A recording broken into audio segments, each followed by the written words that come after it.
আসসালামু আলাইকুম।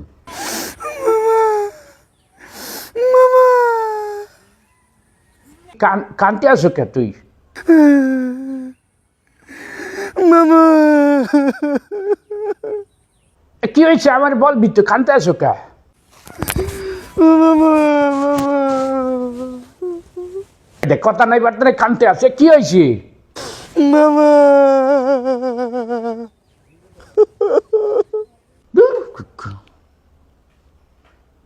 কি হইলো, কানতে আসে কে?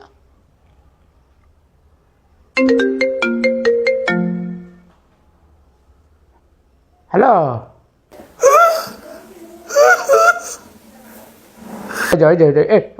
তুই ওদি কান্দ? কি হয়েছে কবি তো? কি হয়েছে? জানাজা কখন, মানে কার জানাজা? কেটা মজি গেছে?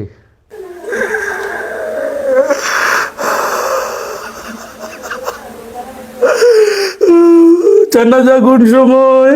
আরে কে মরছে এইটা আগে বলবি তো, আগে জানাজা না জানাজা। কেটা মরছে কয় না, খালি জানাজা কখন, জানাজা কখন।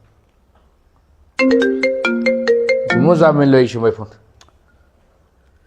হ্যালো, আরে কেমনে হয়েছে, কেমনে হয়ে গেল? আয় হায় রে, কেমনে মরি গেল? এ ও কানতে আছে, কি হয়েছে? জানাজা কোন সময়, কোন সময় জানাজা? কেমনে মরছে? আরে কত ভালো ছিল লোকটা, মানুষের কত আশাইতো। আরে কি হয়েছে বলবি তো, মরছেটা কেটা? আনে খান সাহেব। আরে আমি খান সাহেব, মরছে কেটা এটা আগে ক। হাই লাহিল্লাহ তা সুবহানাকা ইন্নী কুনতু মিনাজ জালিমিন। আপনি কেমনে আইছেন? নানা না বলে মরি গেছেন? আমি মরে গেছি, তাই কথা কইতে আসি কেমনে বেটা ফোনে? আমি মরে গেছি, আমার দ্বারে ফোন দিয়ে আমার মৌতের খবর কয়, আমি ভয় পেয়ে গেছি। এই তো আই এই যে সকালে পত্রিকা খুলি যাই, পত্রিকার মধ্যে লেখা চলে গেলেন খান সাহেব। এই জন্য না আপনার নাম্বারে ফোন দিয়ে চিন্তা করলাম কেডা ধরছে না কেডা ধরছে। আরে মেজাজটা কেমন লাগে এইসব সাংবাদিকদের উপর? হ্যাঁ, আমি কালকে বাংলাদেশে প্যারাগ্রাম করিয়ে চলে এসেছি ইন্ডিয়ায়। এটা এক সাংবাদিক দেখলাম, লোকাল সাংবাদিক আমার সাক্ষাৎকার লইল যে আপনি কোথায় যাবেন আগামীকাল, সফর কোথায়? আমি বললাম যে আমার ইন্ডিয়ায় সফর। তা আমি ইন্ডিয়ায় চলেছি, আর নো হেডলাইনে লেখলে তো যে খান সাহেব ইন্ডিয়ায় চলে গেছে। বিবরণের জন্য আর মানুষকে ধোকা দেওয়ার জন্য কি একটা হেডলাইন লিখে দিচ্ছে, খান সাহেব চলে গেছে।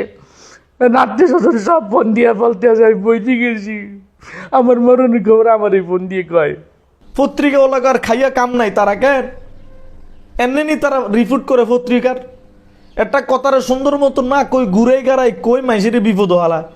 ওইছি অত আর জ্ঞান দেওয়া লাগবে না, যাচাই বাছাই স্যার আগে ফোন দিই আমার দ্বারে আবার মরণের খবর। রাখেন ফোন, রাখেন ফোন। ফাউল সাংবাদিক জানি কোন জায়গার, ওটা সাংবাদিকতা করতে গেছে কিটা, অটোপাস সাংবাদিক জানি কোন জায়গার। এই জন্য দেশে বস্তুনিষ্ঠ সংবাদ প্রচার হয় না, খালি ভুয়া সংবাদ লিপে দিতে হয়। আমি মরে গেছি, জানা যে